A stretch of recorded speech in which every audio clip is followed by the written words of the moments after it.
Man, we've been waiting on this. Well. Been waiting on this. We've been waiting on this. We got the one and only. Finally, he's back. Oh, the anniversary is over. Oh, man. Man, where you been, OC, man? Talk to the people, please.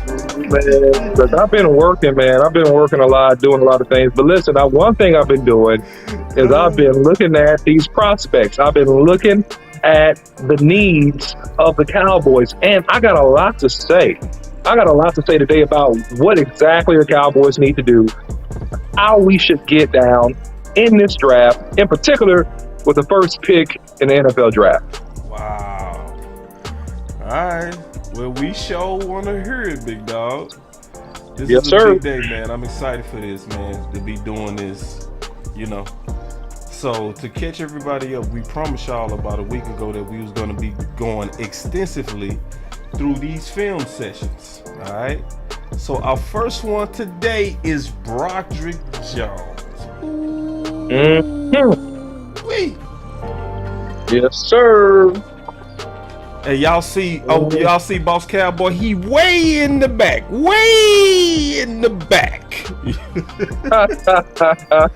That OC he'll be way in the back when we start the show. Nah, I'm gonna be in the back, bro. I'm gonna sit back. Yeah, I'm gonna sit back, right, bro. So, like when it comes down to this offensive line, obviously I trust my eyes, but I'm gonna first hear you out. I'm gonna hear you all the way out as we go through these prospects. Cause see, isn't that just right? Hey, man, you know what's right, man. At the end of the day, man, I mean, we got some of the best content as it relates to draft. If you're dealing with, Boston OC, man, we go break down the film and we go let the film speak for itself, but we go give you the nuggets, the nuance, the nitty gritty, the nomenclature, and we gonna make sure you're up to speed, man, on the stuff that you need to know about these prospects, man. So you guys pull up a chair, relax yourself, and, let's go. Let's go. Have a seat. Be right back.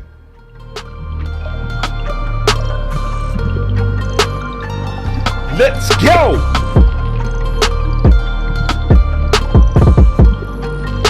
Come on. Let's go. Y'all get up in here, man. Y'all know the OC and Boss, nothing but the best. Shout out to the homie Law.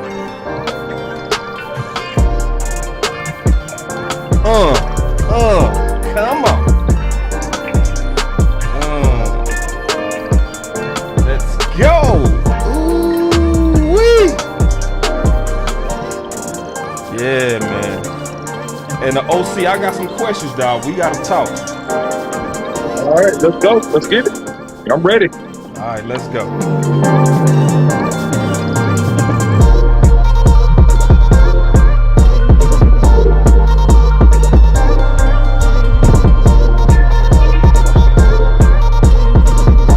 What's up, boy? Straight out of East Texas, man. I see you in the house. What's up, my boy? Salute.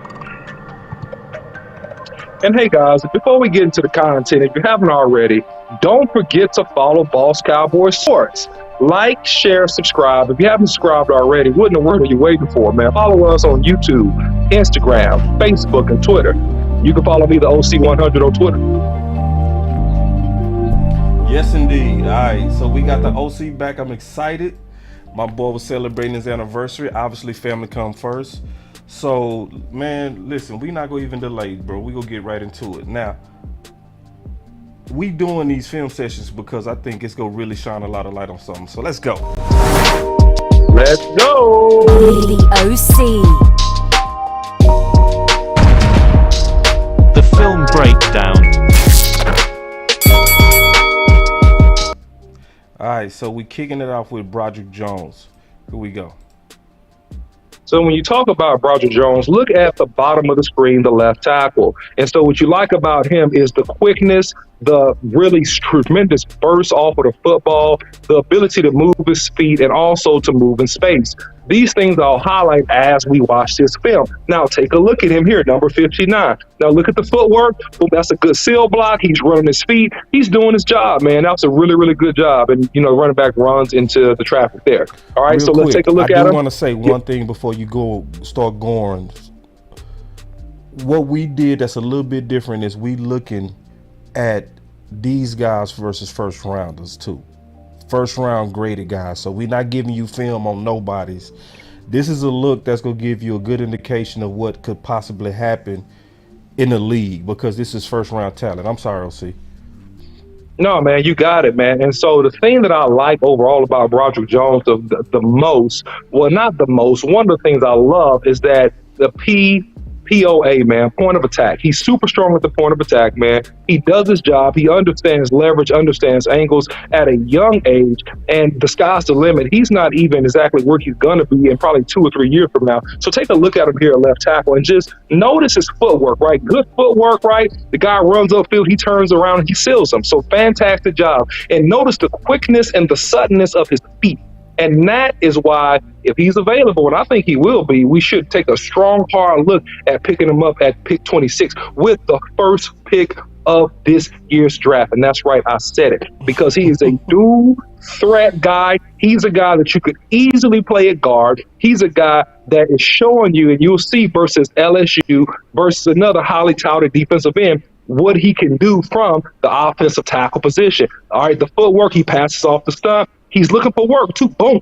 I love that about him. Look at that. Yeah. He's looking for work, man. He's looking for work. He passed off the stunt. Can you explain looking for work? Because people might not understand what we saying when we say looking for work.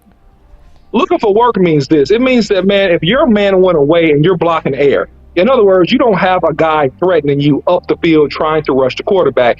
You begin to peel back inside, and you look to help your fellow offensive lineman who was blocking with people. In particular, it was his, I believe, right guard blocking somebody. He went to hit this guy in his ribs. So really good job there. Passes it off. Now he looks inside. Bam! He's going to hit this guy, right? So he's physical, man. And yeah, he's looking for work. So that's what we call it, man. So this guy is a guy, man, that has passes him off, looks inside, boom. He's coming to hit the guy, right? Yeah. So he's active, he's aggressive, he has a really strong degree of physicality, and you'll kind of see that some more as we get more into this film. So, and then real quick, OC, it's a whole lot of offensive linemen that don't look for work. Yeah, it's called doing your job. Go ahead. I'm sorry. Go ahead. No, it's called doing your job and waiting for the next play. It's called being economical with your blocking, right? And so this guy is a guy that is not conserving energy. He's playing hard, and that's what you love. That's what you want. He's playing hard. Go ahead, boss. The thing I also like about him is athleticism. That stands out to me even over Tyler. If you compare Tyler coming out of Tulsa and you compare him, the athleticism is just way different. You see a much better athlete. Tyler appears stronger. Yeah, Tyler is what you call, and I said this last year before, okay? Tyler is a road grader, all right? Tyler is a guy that's just going to mash you to pieces over time. This is a guy that's going to shock you. He's going to hit you hard, and he's going to move his feet. He's going to be there. He's going to be a sharpshooter. He's going to be a guy there hitting you, chugging you, just basically being a nuisance to you the entire game. And so if you look at him here playing he's not even playing he's playing from an even stance. So if you run that play back, Boss Cowboy, and this is the thing that people don't even understand about like the Georgia offense, most of the time, man, this guy, he's not playing staggered, right? Staggered gives you an advantage in terms of angle, okay? It makes it so that if this defensive end that you see standing outside of 59, if he's rushing up the field, if he has his left leg back, right, that's going to give him an advantage in terms of getting a kick slide and getting a leverage and angle. This guy's playing even stance. Now he's stepping inside, but even on pass pro plays, he's stepping inside. Beautiful footwork, great footwork. And those are the little things. Run that back. Those are the little things that people don't see. So when you talk about good footwork, the primary basic thing that people got to understand with good footwork is that you're not lunging and your weight is evenly distributed and you are stepping the way that you're going. Look at his right foot. He's coming inside. Look at his right foot. There it is. Right foot moves first. Beautiful. That's great footwork. And then he stabs with the hands. Those are the little things that in the NFL is going to set you apart, and it's going to always have you in a position to make a block and not get beat. And those are some of the great things that I like about him, and why I'm really excited about him in particular. And I hope he's there at pick 26 for the Cowboys. I really should do. be. Well, he might not be. He rising, OC. He rising. Yeah, he's rising pretty quick. He's rising, and really, really good. So, and look at this, man. Great athleticism. Now, this is not great technique. If you look at this pass pro rep, this is not like fantastic technique, but he's showing his quickness. So he's a guy. Look at him, and he just sticks him. The guy rolls the side. He recovers. He's right there, and this is just quickness, explosion, athleticism. He's explosive. He has explosion. So he's an offensive lineman, and you don't see many offensive linemen like this. Broderick is an offensive lineman that has twitch. He has twitch. When you say twitch, he has twitch. Wait. So he's an offensive lineman. Yeah, Look he's at him twitchy. here. Look at him here. Yo, run that back, boss. They're going to show the other angle. Oh, my God. You want me to run it back from that one? No. Just leave it for the other angle. It's fine. My. Wait.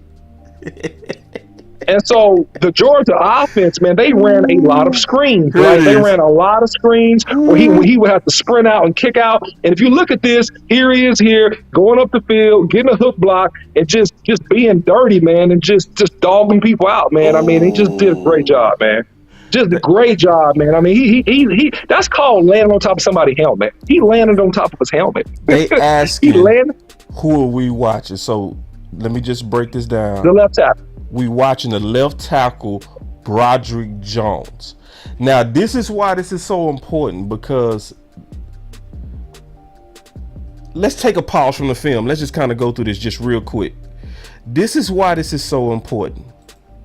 Because if you take a look at the rumors and all of that is what's going on, we have some potential voids that we could fix very quickly if we was creative, right? So if you get a guy like Broderick Jones, put him at left tackle, right? The only downside to that is you resetting the clock on him being a rookie and going through rookie lumps. That's normal. But see, the difference is he should come in the gate immediately playing left tackle. What they did with Tyler is they had him playing what? Left guard.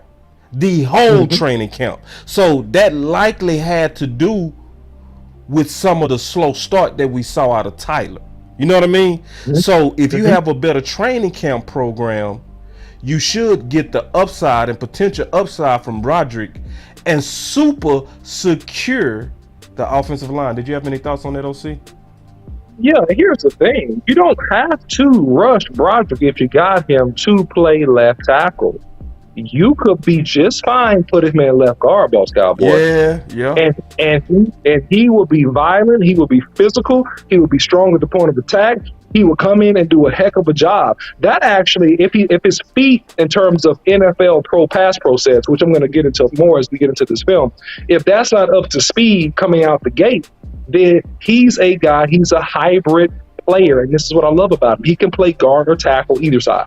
Tyler Smith-ish is what I call him. You know what I mean? Yeah, Tyler Smith, almost equal to Tyler Smith in strength, but he's more explosive and he's faster. Yeah, he's more twitchy. Yeah, he's more twitchy. Let me ask you one more question. Let's get back into the film, because then I'm going to start asking you some questions. Let's go through some film. Here we go. Yep. All right, so I'll wait for the other angle on this one. All right, so again, look at the left tackle. All right, and so let's just take a look.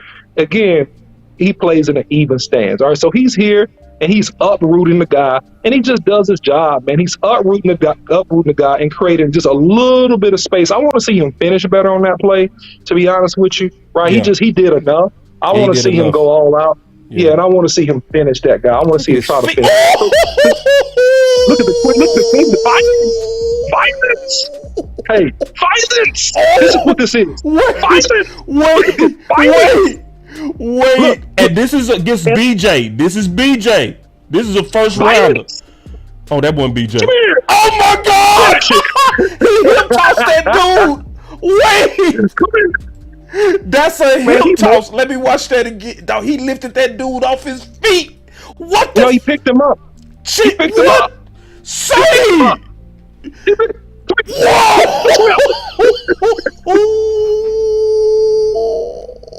Yeah, man. So this is the thing that he's gonna have to really adjust to in the NFL. That he can get away with a like you know how we say play. Well, most offensive line coaches teach you to play angles and leverage. He is actually trying to match. He's matching defensive ends, Boss Cowboy, with quickness for quickness. That's the thing. Rewind that one more time. And that was He's actually. We don't want. Yeah, I ain't overhyping it because it's a safety. But he did what you're supposed to do. When you get a chance to dog a dude, you take it. 100%. You take it. That's the football. It's not my fault that you undersized. Right. You shouldn't have ran in here. You shouldn't have ran in here, dog. You shouldn't have came up in here. But the fact that they tried to bring your light butt up in here, you finna get toasted, boy. Oh, look, and rewind that again, boss. And this is what I mean. That's what you're supposed to do. Look, I love twitchy. Look at the effortless when you go to the other angle. You can let this one run. Look at the effortless slide. Yeah. Look at the effortless 45. It's effortless. Oh man. He's so light on his feet, and he sits down extremely nicely with power. He's light. Remember those two things. Could you hear me say he's light on his feet and he sits down with power? There it is. See, and that's what you want to see. See, when you see the DB pushing back, that's what you want. Because he know he got dogged. That's what you want. You want that physicality. So if anybody wondering, is he mean? Is this answering your questions? Just no, man. He's nasty. He nasty. And then he tries to jump on his back and everything. Exactly what you should do, by the way. Yeah, exactly that's what you should do. That's exactly. See, that boss, his feet so nice. Well, go ahead, OC. Man, no, man, you spot on, man. And so this is good. So this is called a pendulum block, okay? A pendulum block or a swing block. He's shuffling in to make sure there's no blitzer. Then he's swinging out to make sure that a fast defensive end doesn't run down his quarterback. That's a pendulum block. Boom. Or called a hinge block, all right? Depending upon who you are and the terminology that you might use. So, man, he does a great job, man. But look at him here. Boom. They're just good feet, man. His feet better than Tyler Smith. I don't care what nobody say. No, coming out one more time, bro. His feet. Oh, this you want this view, or you want? No, that view was fine. That view was fine, boss. All right, check his feet better than Tyler, bro. Yeah, he's natural in space, man. He's supernatural in space, and just glides and. I do want to see him more violent with the punch. I want his hands inside. That's where he has to work. He has to work with getting his hands more inside, not hitting wide with the hands. And a lot of college tackles come into the league and they got to fix that, where they got to get the hands inside, work the hands inside a little bit more. And so I like that, in terms of overall what he's doing. Hey, man, he's doing an overall really great job. Hold on one second. Let me get to where I can see this. This is him versus BJ, first rounder, right here. This is what you want to see. All right. Here we go. And again, he go try to uproot him. And BJ does a good job trying to fight him off, but to no avail, right? To no avail. That dude's just too big and too strong. Once he gets going, man, he still's going to push BJ out of that hole, man, every single time. But, I mean, BJ to hold up a little bit. But then this is what you see here. Look at the athleticism. Yeah, you can see it. It's clear. Look at the athleticism. It's clear. The athleticism. Just how light he is on his feet, how athletic he is. Okay, this is overload. This is overload. Overload to the left. All right, here we go. Here he is pulling around home. And the Cowboys, now he missed 30, okay? He overran 30.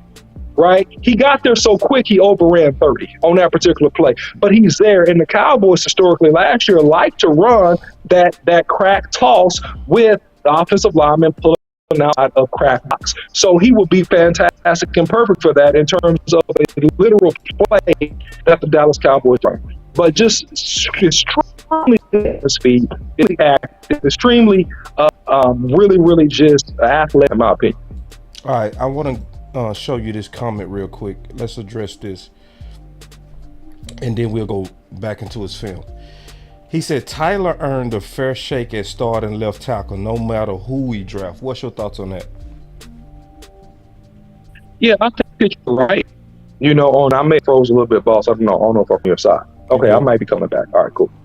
All right, so I think that you're right, man, on that. But I think Tyler's a team player, and he's going to do what's ultimately best for the team.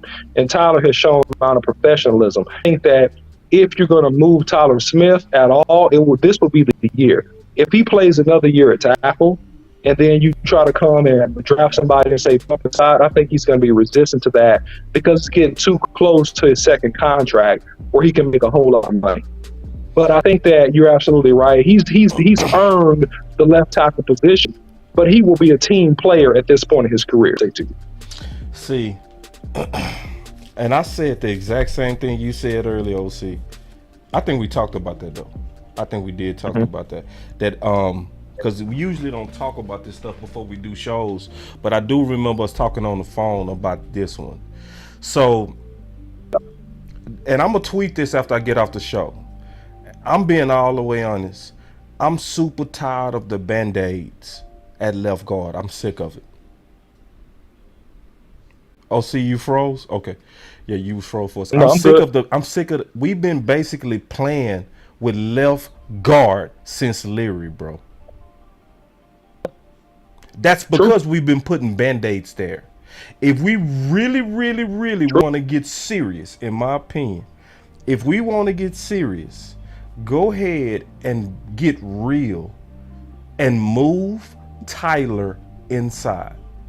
This is a rare draft to where we just looking at one.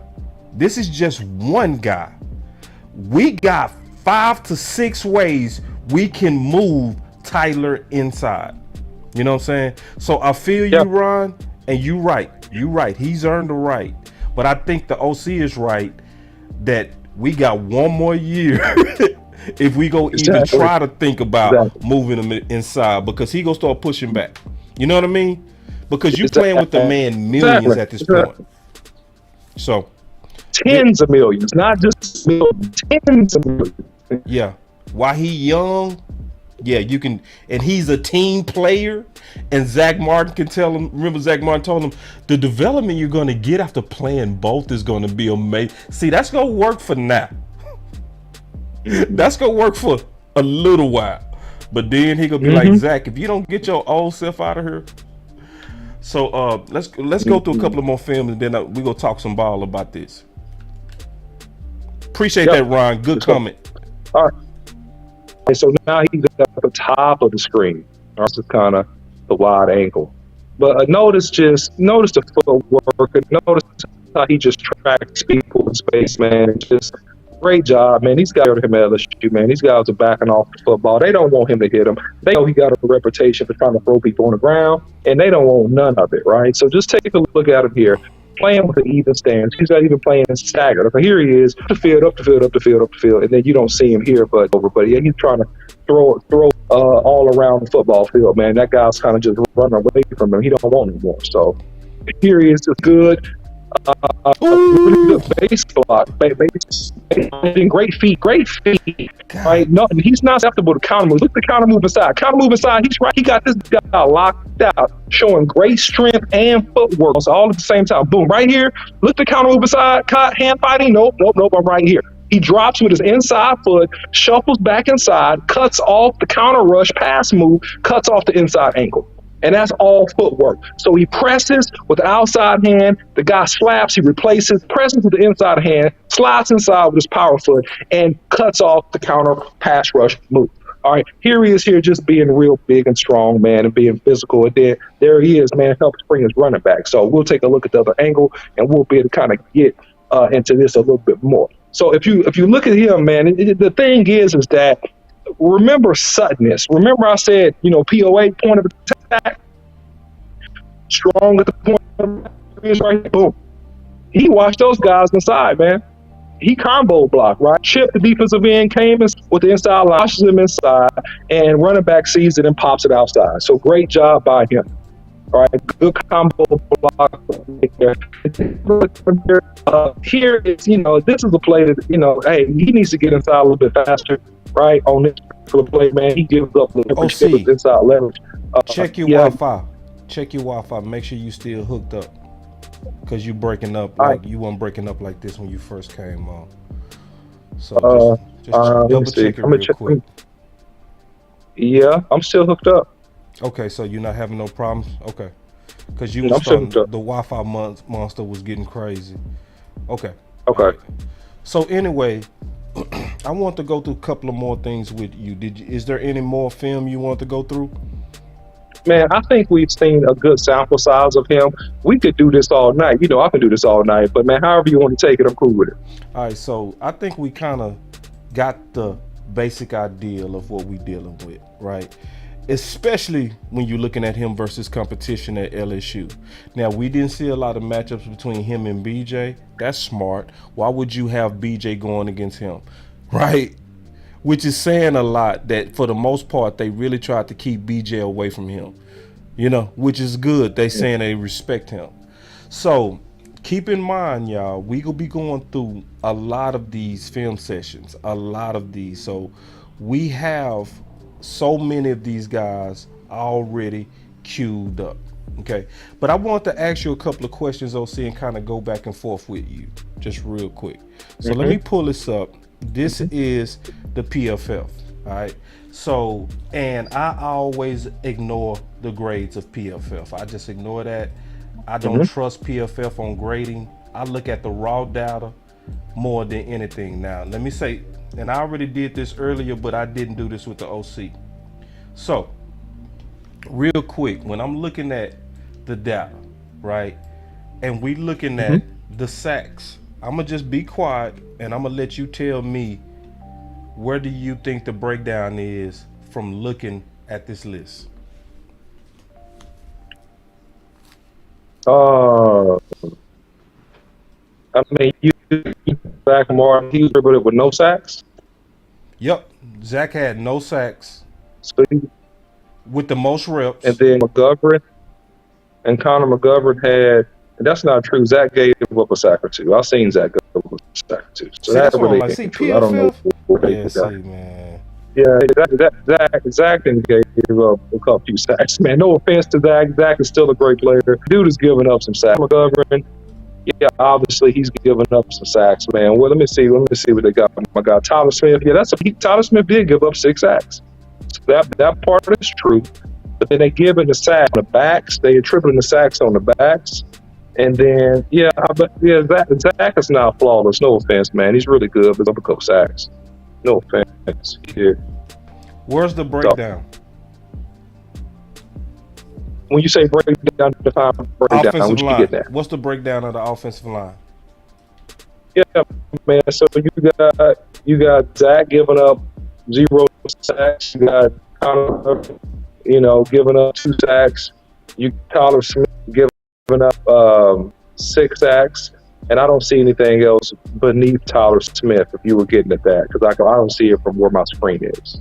So Terrence Steele gave up 1, Tyler Biotish gave up 1, Tyron Smith gave up 1, Tyler Smith gave up 6, Zach Martin gave up 0 according to PFF, but according to your eyes, he gave up at least 2. Yep. So the breakdown in terms of sacks, sack total, would be Tyler Smith. But I'm gonna say, in my humble opinion, he will give up a lot less sacks playing left tackle this year than he did last year. And giving up 6 sacks of the rookie, man, that ain't bad. That ain't bad at all. You don't want to give up no sacks, right? And giving up 6 sacks, and he played in how many games? 19 games. He started 19 games as a rookie. And was thrown out there. And he was just thrown out there. Yeah, I mean, man, to me, man, he did a rock solid job, man. If he cuts that sack total in half, he makes the Pro Bowl. If he gives up 2 or 3 sacks, he's in the Pro Bowl, man. So OC, I don't know. From what you're seeing, how would you fix the offensive line? I'm drafting a guy like Broderick Jones. I'm drafting a guy like DeJuan. I'm drafting a guy that gives me hybrid appeal that can play guard or tackle. And because I need depth and security, because I got to have an insurance policy definitely for Tyron Smith, right? Because he's injury prone. And I got to see how Terrence Steele is looking, right? And I don't trust Josh Ball. I don't know about Matt Walensko unless he put on 20 pounds of muscle in the offseason. He just come back beasting people. Maybe. Right? Yeah. Maybe. But just also, just to let you know, people that watch our channel went straight to Duke and asked them about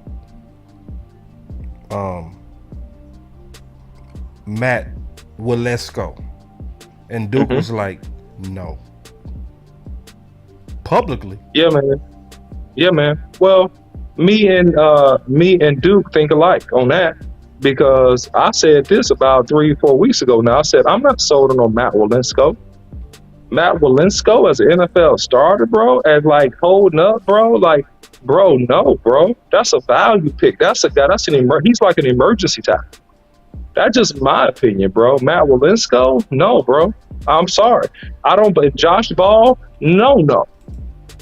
So you want to get stronger, and you want to get somebody that can actually be a starting Pro Bowl caliber player, because that's what you're drafting for. If you're drafting the first 2 rounds, you're drafting a starter, potential Pro Bowl caliber player that can make a difference for you when you play against San Francisco, when you play against the Los Angeles Rams, or whoever else is in the NFC that you got to beat to get to the Super Bowl. That's what you're thinking about. And how to Boss Cowboy, you really want to secure the interior of that line, because if you have a good guard, if you have great guards and a good center, you will have a good run game. I'll repeat. If you have a good center and great guards, you have a good run game, because that ensures you will have push. You have interior push. And that's the key to you having an effective run game, whether you zones, traps, ISOs, tosses, whatever you're doing, man. If you can get push at the point of attack, POA, point of attack, if you can dominate and control consistently point of attack, you're a fantastic chance to be successful running the football. And that's what the Cowboys need to shore up in this draft, man. I think. All right, so check this out. Tyrone Church said, I told you stats tell the half truths, and I agree. I definitely agree with that. That stats can be very misleading, but if we were just going by stats, right, and using stats to kind of look at the breakdown, it would say Tyler at this moment. Obviously, you got to dig into the games. You got to look at how he was prepared. You got to look into the details of what happened with those sacks, and drill down to really paint a real picture. But just on the surface, the breakdown did look like Tyler. So 100%. This is what I was thinking, OC. I want to run it by you. I was thinking, when you look at the draft, it's about, in my opinion, let me just pull it up. And I got this through multiple sources, all right? So we can look at multiple sources on this. When I look at who, by popular opinion, not about who somebody might like individually. When you're looking at these type of lists, you're trying to figure out where could a person likely get drafted. For instance, it's a whole lot of people that like Steve, right? But from multiple accounts, Steve is safe to not pick at 26, if that makes sense. 100%. Yeah, he ain't going in the first round. Even if he the best player, it says it's already pretty much at this point cemented. You know what I mean? For the most part. But but the ranks of those tackles are also cemented. So this is my point, and I want to ask you this. And I asked the chat earlier, so I'm gonna ask you this question. You got a choice: Osiris for the Dallas Cowboys or Broderick Jones? It's easy. Broderick Jones. Why? Because he's a redshirt sophomore. His upside is fantastic. He's going to be at least 30 to 40% stronger. Redshirt sophomore means he's actually literally been in college 3 years. All right? Yep. He's a younger, strong, almost as strong, quicker, more athletic, violent, dual player that you could play in every position but center. And you probably could train in about a year. But you can play him in 4 positions. He gives you what the Cowboys want. He gives you position flex. He gives you a controlled contract for the Cowboys out there, right? You don't have to worry about paying him for 3 years, 3 to 4 years. He can play for you for 10 to 12 years at an extreme high level. And he with a little bit of coaching and work, pending injuries, he looks like a Pro Bowl to me. And I don't say that about all these talents, by the way. He looks like a Pro Bowl type player to me. With training and it's a hard work. I'm going to say it again for the 3rd time. He looks like a Pro Bowl type player to me. So if you got a chance to get him at 26, you're going offensive line and you're addressing those needs, then why not? Why not? And so we got us a question. I think it's a good question. Let me pull this up because Eli asked, he said, "Boss, ask OC how do we get better at pass blocking because we've been trash in pass block win rate." I'm not buying that stat, Eli, and I'm gonna kick it back over to the OC. But when you look at the sacks, the actual sacks, right? The Dallas Cowboys are top 4. So we supposed to be so bad. We supposed to be so bad at pass block win rate. Why are we only top 4 when it comes down to pass protection? You know, so that's why I say I don't look at PFF and most third-party graders. I don't trust their grades. It's too wild. I see too many wild swings. What's your thoughts on that? Because he addressed it to you actually, OC, and he said, "How do we get better at pass blocking?" Yeah, I think that how you get better at pass blocking is a combination of technical work and having better players and also play calling. So your play calling can sometimes dictate losses if it's obvious passes in certain situations, right? Or if it's a lot of option routes, or if it's a lot of slow developing routes, or if you're not rolling out your quarterback, right? Things like that. So it's things you can do from the offensive line and offensive coach perspective to improve the win rates. But to me, most offensive linemen get beat almost every play. I'm going to say that again, because that went over a lot of y'all head. Most offensive linemen almost get beat every play. It's just when they get beat. Did they get beat at 3 seconds? Did he get beat at 2 seconds? Did he get beat coming off the ball? So you're going to get beat. I'm going to tell you this, okay? Every DB will get beat at some point if the ball is held more than 5 seconds. Or I would say probably 4 seconds. He's going to get beat. All of them get beat. So it's when did you get beat? That's the key. So the aspect of it, I'm not sure. You know, I'm just simply saying that the Cowboys were very efficient at keeping Dak upright. I think that you can help your quarterback by calling your offensive line and quarterback by calling certain plays, not being predictable. And I think just being technical and having better players, you know, that's what I would say. Coach Maul got the super chat. He said 5 wide. Damn it, 5 wide every second down. Exactly. There you go, Coach. There you go. So you ask him, and thank you, Coach, because I wasn't going to expand that, but thank you, Coach, for pushing me, because you always do that. So if you're doing that kind of stuff, you're going to spread on a 10 coming out. Well, you're inviting that off. You're inviting the defense to bring 6. You go and spread, they bring 6 or they bring 7. Guess what, man? They got one more than you can block, man. Well, you might give up a sack in that scenario. You just might. Right. All right, I got some more questions for you. All right. Osiris or DeJuan Jones?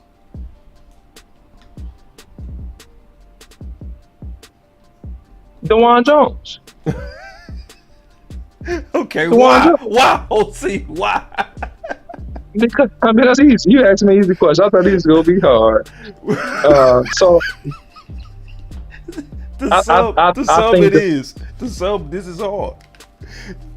Man, I think DeJuan Jones is a power player, man. He's a big role grader, man. I think that Dallas is probably one of the better plays if he does get drafted. You can pick him at because of the fact that they have good training here, and I think they'll try to get him in shape.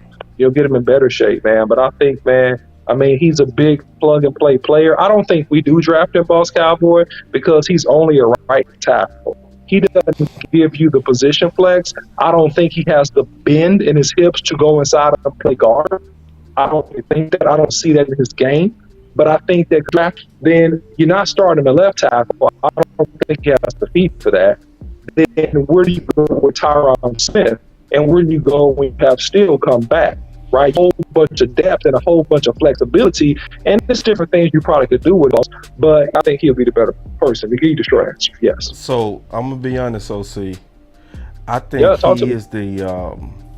I called him the DK Metcalf of this year's draft. Okay. Where I think people overthinking it. Okay. I think people, because I said this, if he played for any other school, he is the starting left tackle. Okay. In the country. Okay. In any other school in the country, he is the starting left tackle.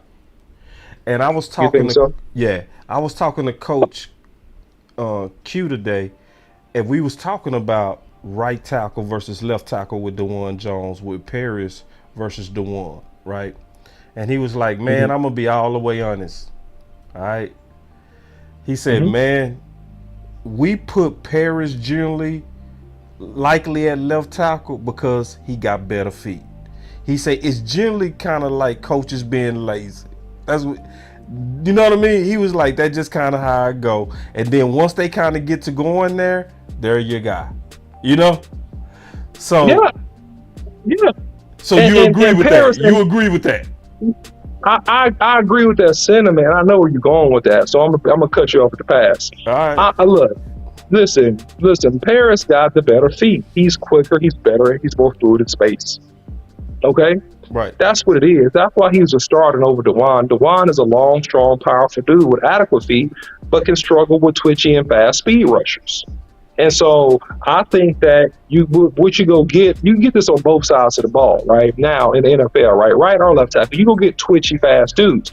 The difference is that the corner is shorter. The corner is shorter that you would have to defend. You know, if you played right tackle versus left. If it beats you clean off the ball and you miss with your hands and he blindsides your quarterback, it's much more epic than that pressure being in your face. Any quarterback can tell you they want the pressure in their face, not getting hit,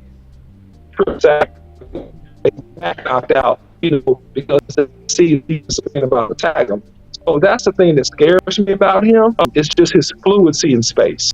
Could you train him to go into your point? Could you train him and do man with him? Yeah, but he don't need to be 375. He needs to be 340, 350 tops. That's what I think. No, I'm with you on that. And so I want because we not going through him yet. We got a film session coming up with him as well. I'm gonna ask you more questions once we get to that film session, but maybe we do that Wednesday. All right. So I'm gonna save, I guess, some of it too when we break him down thoroughly. But I'm gonna just tell you my gut feeling from watching this tape. Give me your gut, because I don't watch the tape too. I want your gut. This will be interesting. I trust him coming in to play the left tackle and moving Tyler to left guard. I think it's such a great room with Tyron Smith, Zach Martin. There's so much wisdom in the room. Plus, add Tyler Smith, who would be his little big brother, who could say, this is what you're getting ready to go through, right? We need you to lose weight, right? So when you go look at Tyler, how he came in and he had 12 chins. This is the pitch. Am I lying? Come on, OC, am I lying? He said 12 chins. That's funny. Let's go. Boss Boy don't play, man. Y'all got Boss Cowboy messed up, man. Go ahead. But then when he came in, 2 weeks before. Boy, that boy look like a model. So I feel good about the tackle room. So I ain't gonna get into this too happy, but that's I would be willing to take the risk, OC. You see what I'm saying? I would take the risk of maybe moving that right tackle to left tackle, giving them nothing but training camp reps at left tackle, and just letting it play out. For real, that's my unforgettable Pete. I'm a little scared of it. I'm gonna give you my gut. I'm scared of it a little bit. Like, it's a boom bust proposition. Like, ooh, wait, Bus? Cowboy. Bus? It's a boom or not workout as a proposition. I'm not gonna say bust. I'm gonna say it's a boom or not workout position. That's what I'm saying, right? Because I'm telling you, don't underestimate what Tyler Smith did, man. What he did is not common. What he did is not easy. And I want to iterate that for people to think he's going to come in and you know what I'm saying? People be thinking that. So you can't project another guy. You know what I mean? That's hard. You can't project another. Why? You can, but I don't think you should. I'm saying you can. So I don't think you should. So put it like this. Tyler Smith had a super uphill battle. I agree, OC. I'm not fighting you at all on that. This dude played nothing but left guard the whole training camp, and then was thrown out there with a week of prep before Tampa. Ooh, that's dirty. So, but that room was so good. Ooh, Coach Marv getting messy. Ooh, and then the answer to this, I would say no. Coach Marv with the super chat said, can they move Steele to left tackle with training camp? I would say he could, but honestly, Coach, I don't think he gonna be ready. His injury happened December 12th. What's your thoughts on that? Yeah, I just don't at left tackle. I think that he's more powerful and dynamic, being a strong man. That's his forte. His explosion off the ball. Could he play left for you if he needed to? He absolutely could. But do I like that move? Absolutely not. Let him flourish where he is, being almost a dominant right man. Don't move him. Yeah. That's my opinion. That's just my opinion. Could he play left tackle? Yes, he could. But do I want to see him there based upon his productivity and what he's done at right tackle? Absolutely not. I want him right over there, blowing people off the ball, holding them up like lawn chairs, diving on top of them, and trying to choke slam people. That's what I want him doing, you know. And I think that you're going to get the most out of him if he's in that particular position. That's what I think. Now, you know, going back to your point a little bit, and we'll save the DeJuan Jones. If I say one thing, it wasn't far reach as people think with Tyler Smith, because remember the last 3 years he played tackle at Tulsa, so he's used to playing tackle. It's kind of like, not that you take it for granted, but a little bit of it is riding the bike just a little bit. And DeJuan Jones going there, man, is coming in and having, man, I don't know. You know what? I'm gonna think about that some more. Yeah, give it some more film study. I'm gonna think about that some more. I'm gonna think about that. Yeah, because if I end up being right on this, bro, ain't nobody gonna ever be able to shut me up. Because I'm calling him the DK Metcalf of this year's draft, and I mean that. I think people overthinking it. I really do. Just like they was doing on DK Metcalf. His body fat is too low, so he's likely going to be hurt. We've never seen us. They literally overthought it. That 4.29 speed with his height, he's really not a route runner. I was like, yeah. Where we actually picked Tristan Hill over DK Metcalf, it was a massive overthinking. I swear, I think that's getting ready to happen with this dude. I swear. Because my eyes see somebody that can play the left tackle. I heard you on that bend. I'm not ignoring your nuance. I'm not. You know what I'm saying? I'm not, and I know the bend is important, dog. Now I'm hearing you on that bend. So, and I don't even get too much into it, but you pulling me into it a little bit. So I'm just gonna say this: you see Evil's tape. and you see his explosiveness and his twitch off the ball, and you look at DeJuan Jones off the snap, it's a big difference. It's a difference. And what I'm saying is that when you face NFL defensive ends, and not just defensive ends now, Boss Cow, you got hyper dudes like Micah Parsons, linebacker / rush ends, 4-4 dudes that are super hyper athletic. You know, you used to have one Von Miller in the league. Now you got like several dudes that are Von Millerish in the league. Just think about you see that. See this guy? Number one bullshit guy. He do the wee woo. All right. Did you say there's several Von Millers and Michael Parsons? I just want to make sure. I said there's several people that are Von Miller-ish. Ish is the key word. Ish. Guys that are long, that are fast, that got bend. I'm not comparing a bunch of people to Von Miller. No, he's a once-in-a-generation talent. I'm saying you got guys to play linebacker and guys to play rush end that are extremely fast and explosive coming off the edge. That's my point. That's it. So I'm gonna do some more work on it. Yeah. I'm gonna do some more work on it. But right, that's just initial Wednesday, we breaking out the film session, likely Wednesday, bro. We go that's cool. We go either do him or Antoine. Then we go move to guard. We go start looking at these guards. Then we go start looking at mid-round level guys too. So right now, what we doing is we looking at potentially ways to really fix the offensive line. I'm gonna say one more thing before we get out of here, OC. Let's take a light break before I ask you this question. Yeah. Let's take a light break because y'all doing us bad on them likes. Please give us the likes. Yeah, man. Them 71 likes, likes, man. Come on now. We can do better than that. Let's get that up. So, yeah, we appreciate the likes though, y'all. We really do, man. Just take a quick second because we showing y'all a whole lot of raw film. And then my boy Bob Hicks said, I'm not in love with DeJuan Jones either. Too stiff. I don't see this stiffness. I do see some stiff. I'll show you when we watch the film. I'll see what it, bro. Yeah. But see, Bob Hager also offensive lineman, so I'm not gonna shoot down you guys who played the position. I'm listening to you.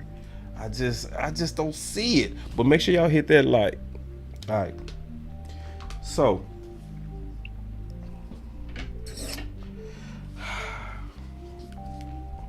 This is my last question for you, OC. Yeah. Does the Dallas Cowboys go pure BPA, or do they address the need of repairing that offensive line, whether that be guard or tackle? Or should they go pure DPA, BPA, or go offensive line in the first? That's almost like a loaded question. It's two separate answers. It's not loaded. Yeah, let me start it off. Let me start it off. I think we should go need. I think this is one of the years that we should really focus on need, because the need is perfectly positioned to get you what you need to take you over the hump. In my opinion, I think offensive line is what we need to take us over the hump. So there's a chance there could be a best player that's a receiver. For us trying to get over the hump, I don't think we should at all. At all. I'm gonna do a whole video on that tomorrow. I'm likely gonna even do a whole show. It's gonna be before Wednesday, but I don't think that's what we need to do this year. I think this year we need to focus on building our strength and preparing for our opponents who also built their defensive line. Because see, I'm not just looking at getting a player that make us good. I'm looking for a player that's gonna get us past San Fran. I have not forgotten the fact that they got Hargraves over there. I have not forgotten. And then my boy say still need to stay at right tackle, stop moving chairs. I rock none of the proposals that we talked about moving still. I don't even know where you got that from. You're talking about Coach Marv's comment. Oh, he talking about Coach Marv's comment? That's what you're probably talking about. Okay, yeah. So, but see, I'm open for that. I'm at least open for it. If it, you know what I mean? If it's gonna get our best 5 out there, yes, obviously still would take some time to get acclimated, but I'm not too mad at that. But for the most part, all the proposals we looking at are looking at still returning back to right tackle, and Tyron Smith being your swing on both sides for injury. But so now that I went first, what's your thoughts between BPA and need? I would go either way and win, big dog. But look, man, at the end of the day, I feel like that it's always a combination of best player available and need. Right? I feel like we'll have several players there that can fill a need at 26, unless, and this is a big one because this does happen in drafts. There are run on players, right? You have big runs on players. If there's a run on tackles and things like that, then hey, it may get skinny if they just go best player available. But a hybrid available there, you have any of these tackles available there that are based on your CBS rankings. I think you probably pick one of those tackles. You should do. Wow. All right, so y'all stay put, man. We gonna be coming back with more. All right, so y'all definitely come back tomorrow. I already got a fire show ready to go. We talking about quarterbacks too. I believe I got a unique angle of what the Dallas Cowboys could do at quarterback to bring in potential competition at quarterback with Cooper Rush as well as Dak. But also how to help Dak with the quarterback room. I'm gonna be talking about that. This is also gonna have some business sides to it as well, where I'm gonna talk about the business of quarterback. So I'm gonna talk about it from a well-measured Kool-aid perspective. Y'all come back, we go talk about that tomorrow. Also, likely by Wednesday, before Wednesday hopefully, but by Wednesday for sure, we will be covering more of these potential prospects that could be sitting there. For instance, Anton Harrison. If you look at Anton Harrison pretty much on the ESPN list, on the CBS list, and NFL Draft Buzz, all three got him rated around 25 or 26. Almost like a perfect bullseye left tackle for the Dallas Cowboys. Almost perfect. I think Broderick is your most ideal, your safest. Would you agree with that, OC? I think so too, man. I think that's your most surefire guy that could be available there. Absolutely. Yeah, I think he's your safest guy. You know what I mean? He gives you the position flex. Yeah. He gives you all of that. But he's rising. You know what I mean? He's rising. So it's a lot of people seeing the athleticism we seeing. I think a lot of people seeing the fact of what you pointed out, that he's a sophomore. That's one of the things that went underrated with Tyler Smith, is that Tyler Smith is young. When we drafted him, he wasn't even 21. Allegedly, he grew a whole inch during the season. Oh my God. So that's the same thing you get with Broderick. So y'all stay with Boss Cowboy Sports, because we gonna be bringing you a lot more film session. We go from the tackles, we go then move to the guards. Then we gonna start selecting our personal guys that we feel is gonna fit the Dallas Cowboys. And that's gonna be all the way from round 1 to round 7. And it's gonna happen all the way until we do the draft show. Do you have any words, OC? Oh man, just stay tuned, man. Continue to rock with us, man. Follow Boss Cowboy Sports on YouTube, Instagram, Facebook, and Twitter. Thank y'all so much for putting money into Cash App. For those do it, $ Boss Cowboy Sports. Also, for you guys putting money into the super chats, we appreciate you. Follow us on YouTube, Instagram, Facebook, and Twitter. The next time, we'll see you. Salute. Y'all stay up, man. Real talk. Appreciate you. Yep. Had to bring you Boss Cowboy Sports, where your voice matters. where your voice matters. Let's go. Another one. Come on now. Ain't no switching up. If we locked in, ain't no switching up. Finesse, 2 on. Yep. Dallas Cowboys out here finessing these balls. Run it up. Run it up. Appreciate y'all, man. yeah, y'all come through tomorrow, man. We got a lot of content. The final word tomorrow too, and I'm gonna be coming back with this one. Boss Cowboy Sports. Y'all go like this one, man. I got film. I'm finna break this all the way down. Y'all stay up.